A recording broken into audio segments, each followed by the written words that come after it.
એક મોડલ, અનૈતિક સંબંધો, બ્લેકમેલિંગ અને હત્યાની કહાની. આજે વણકઈ વાર્તામાં કહાની મોડલ દિવ્યા પાહુજાની, જેના મર્ડરે સમગ્ર દિલ્હી અને હરિયાણામાં ખળભળાટ મચાવી દીધો હતો. 2 જાન્યુઆરી 2024 ની વાત છે. મોડલ દિવ્યા પાહુજાની બહેને પોલીસને જાણ કરી કે દિવ્યા બોયફ્રેન્ડ અને હોટેલિયર અભિજીતને મળવા ગઈ હતી, પરંતુ ઘરે પરત નથી આવી. નંબર બંધ છે અને તેના કોઈ સમાચાર નથી. દિવ્યાની શોધમાં પોલીસ ગુરુગ્રામની સિટી પોઈન્ટ હોટેલ પહોંચી. તેનો માલિક અભિજીત સિંહ હતો, જ્યાં દિવ્યા તેની સાથે અવારનવાર જતી હતી. દિવ્યાના અનૈતિક સંબંધો તેનાથી 30 વર્ષ મોટા ધનિક બિઝનેસમેન સાથે હતા.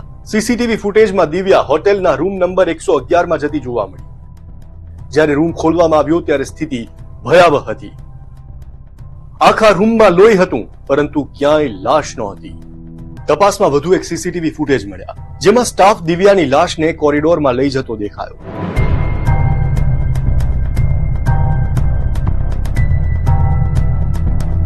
સ્ટાફ પછી હોટેલ માલિક અભિજીતની ધરપકડ થઈ.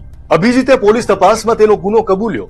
અભિજીતના નિવેદન અનુસાર દિવ્યા સાથે તેની મુલાકાત 2023માં થઈ હતી. ત્યારે તે જેલમાંથી બહાર આવી હતી.